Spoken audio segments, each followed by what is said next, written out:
I had just arrived at work as the hospital's lead sonographer and was looking at the patient's schedule for the day when my boss told me to go immediately to the OR. The surgeon was requesting ultrasound guidance. That was all the information I was given. I had no idea what I was walking into. I wheeled the ultrasound machine into the OR. The patient was already sedated on the operating table. Plugging in the machine, I waited for instructions from the doctor. He barked at me to place the ultrasound probe on the patient's pelvis so he wouldn't perforate her uterus. Still confused about the procedure, I did as he asked and realized the woman was pregnant. She was in her second trimester, so I easily determined the gender of her baby, a little girl.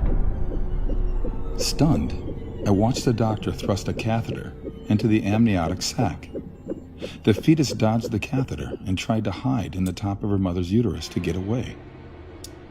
In horror, I watched as he inserted a forceps clamp and grabbed her tiny leg. She writhed around in pain, trying to break free, but there was nowhere for her to go. Then the doctor pulled hard until her leg ripped away from her body. She recoiled and violently twisted around in pain and curled herself into a tight ball. But it was no use. The clamp grabbed her arm and she struggled to pull away. Her movements weakened now because she was dying. He pulled her arm off of her body. My vision blurred. My eyes filled with tears. The child again curled herself into a tight ball, but again, the device grabbed her other leg and it was ripped from her body. By now, her heartbeat had slowed significantly, but she was still alive. The clamp grabbed her last limb and ripped it off. She wiggled and squirmed around, and then her heart finally stopped beating. I announced that there was no more cardiac activity. The nurse and scrub tech in the room gasped, realizing for the first time that this was happening to a fetus that was still alive. The remaining body parts, the head and torso, were removed. Placenta was removed, and a final look with ultrasound revealed all products of conception were removed. I was told I could leave the room. Up until that moment, I had been frozen.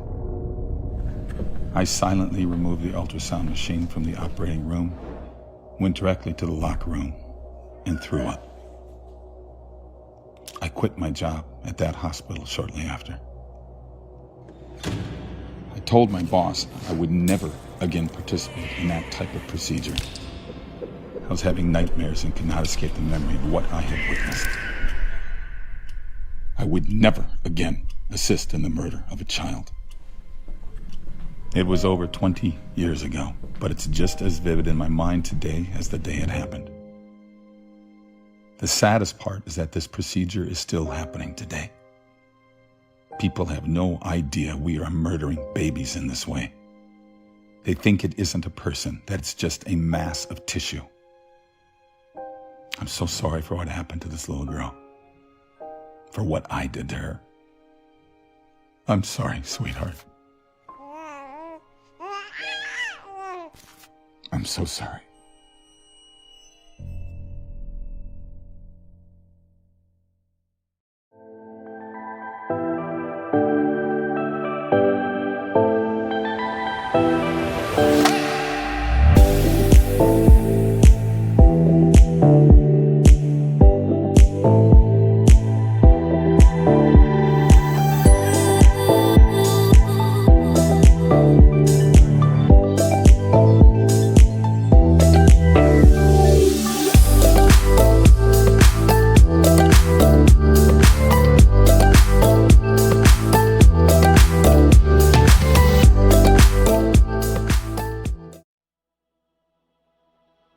You are beautiful. You are unique. There is no one else like you. Human beings, complex, wonderful, each one of us, handmade in the image of our Creator. Our lives are full of possibilities, all kinds of possibilities. Right around the corner, something amazing is about to happen. But we can also be sickened by the unexpected. Life can be difficult and dangerous at times, and sometimes even unfair. It's a mystery how joy and pain, laughter and tears help form who we are. But we're still beautiful. You are created to laugh, to run, to help, and to overcome. You are created to live. You are beautiful.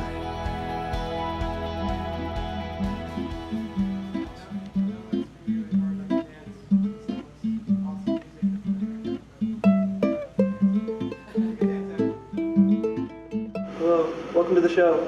You're live.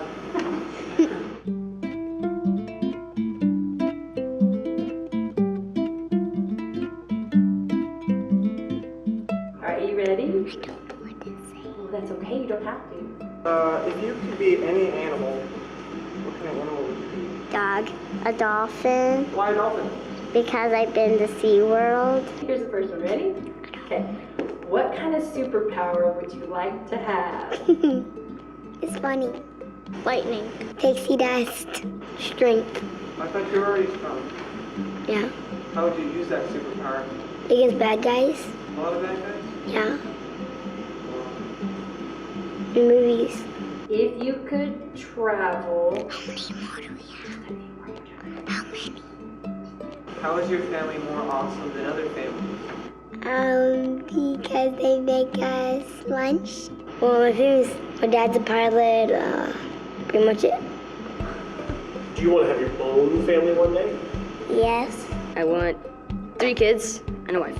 One wife? Yes. I want to have my own family someday. So if you have a baby, what will you name the baby? Crystal. Can you say that out loud? Crystal. Say it where I can hear you. Crystal. Crystal? What if you have a boy? Well, Henry. Probably Kevin or something like that. Lily. Would you ever hurt Lily? Huh? Will I ever hurt my baby? No, I would never. Would you ever hurt your baby? No. No, Why not? because why'd I hurt him? He's little. Would you ever hurt your baby? No, Why not?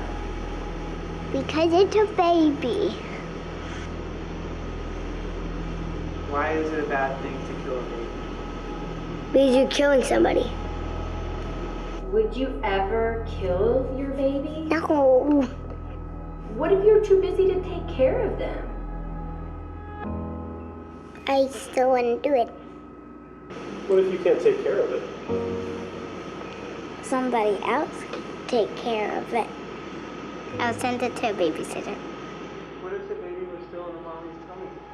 Is it okay then? No. What is a bad thing to kill a baby? Is you kill somebody. Killing them. What if you found out that parents were killing their baby? I couldn't find out that. Makes me feel bad and like sad. How would that make you feel? Bad. Why? Because it's the people's baby and they kill them. Like how I feel. How does it make you feel? Sad. If you knew that parents were killing their babies, would you save them if you could? Yeah. Yes, I would. Would you save the babies if you could? Yeah. Yeah.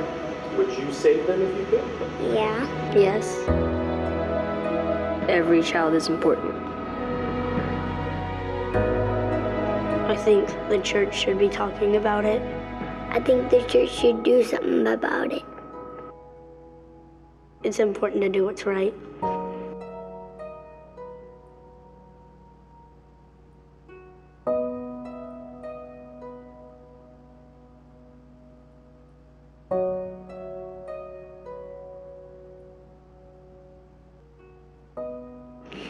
I love babies. They're adorable.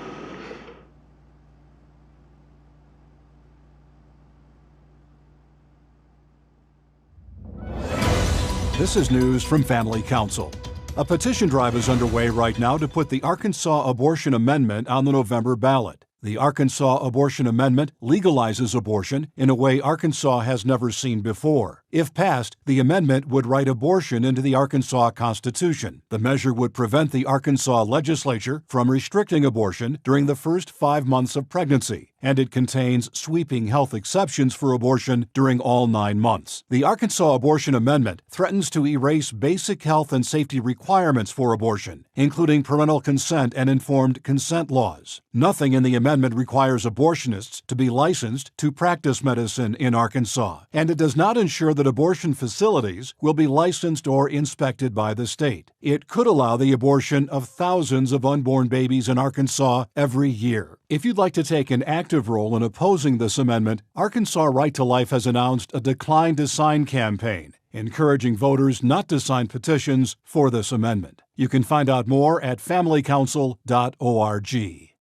I want to take a minute of your time to make you aware of something that's happening in our state right now that you might not know. There's a group called the Arkansans for Limited Government that right now are doing whatever they can to get a new abortion amendment put on our ballot for November. In order to do that, they've got to acquire over 90,000 signatures. The way they're getting these 90,000 signatures is a little misleading. What would happen is if the abortion amendment goes through, it would permanently change the Arkansas Constitution, and it would allow, without restrictions, abortions up to 18 weeks fertilizations, which is 20 weeks pregnant. In cases of rape, incest, and mental health of the mother, it's stillbirth. This is not a political issue, this is ethical. The Bible says in Jeremiah 1:5, before you were formed in the womb, I knew you. Me and my husband are very passionate about this issue because in 2021, we adopted our little girl, Anaya. Many people don't know her full story. Anaya was actually conceived by rape. Anaya was almost aborted, but the birth mom didn't have enough cash, and so she was turned away. Man, am I thankful for the hand of God intervening in that situation. And I think the world of her birth mom because I think she was so brave to go through what she went through. There are two victims when it comes to rape, the birth mom and the baby. I don't believe that demonic activity should have the last say. I believe that when someone is conceived by rape, they're still created by the Redeemer. I believe there's an answer that God brings in these moments of pain. I look at our little girl and I think to myself, you still were worth living. I am not here because I understand what somebody went through as a victim of rape, but I am here speaking as someone who has a daughter, and I get to experience life with her because she was given breath to live. There are a few ways you can help us fight this. First, refuse to sign the petition. Decline to sign it. Also, you need to share this video over all your social media platforms. Get it out there. Let's inundate Arkansas with information about the abortion amendment so people understand what's really taking place. Third thing you can do is share with your coworkers, your friends, your family. We have to get the word out there. We have to be a voice for the voiceless. Hi, my name is Chip Ingram, author of Culture Shock, and I'd like you to rethink something. You know, in these little videos, sometimes I ask you to think. On this one, I want you to rethink a very controversial topic, and the topic is abortion. And let me just ask you, what do you think about that? I mean, just right now, where you're at in your life, to you, is it like, oh, that's a big political issue, and, you know, Democrats and Republicans, and I know there's some pro-life Democrats, but they really fight about that, or that's big corporations fighting the government about Obamacare. I mean, when you think of abortion, what comes to your mind? Second question is, what's your current involvement? Are you doing anything to protect the life of the unborn? Or is that sort of like, you know, that was a really big issue a while back, and maybe your perspective is, you know what, I think some people are running with that one. That's just not my thing. Here's what I want you to do. I want you to rethink what it means when a little baby is inside of a woman, and whether you're a man, or whether you're a young or not so young woman, or whether you have a friend who's pregnant, what would you say to that person and why? What would the Bible say? What would Jesus do? You see, technology's changed, and In all my research, what I've learned is that, Planned Parenthood, you know what they call an unborn fetus now? They call it a baby. Because when you look at a 3D sonogram now, 28 days, there's a little heart going and, little legs are moving. And I mean, when a woman sees or a father sees, that's a real person. And so we've seen some dramatic things happen, but what I find among those of us that are followers of Jesus, somehow we get turned off because there are some people, candidly, who call themselves Christians, and maybe they are, but they've been so ugly and so negative and sometimes so violent. I don't know about you, I want to pull away from that. And then on the other hand, I realize this is human life. And Jesus said, the Bible said, God says the most precious thing, the most highly valued thing in all the world is human life. So how can I and how can you as a follower of Jesus sort of be nonchalant? I don't want to get involved in this. I don't want to think about it. So what I want you to do is reassess, rethink. What if we said it's not political? Now, we don't all have to be pounding the pavement or writing letters to this person or that person, but do you pray? Can you give a clear answer? Do you have convictions? Because some Christians have kind of given us a bad name, but there's probably a lot more Christians that just seem to be silent, don't say anything. Let's do some rethinking. Let's examine what God says, and let's support life. Let's make a difference together.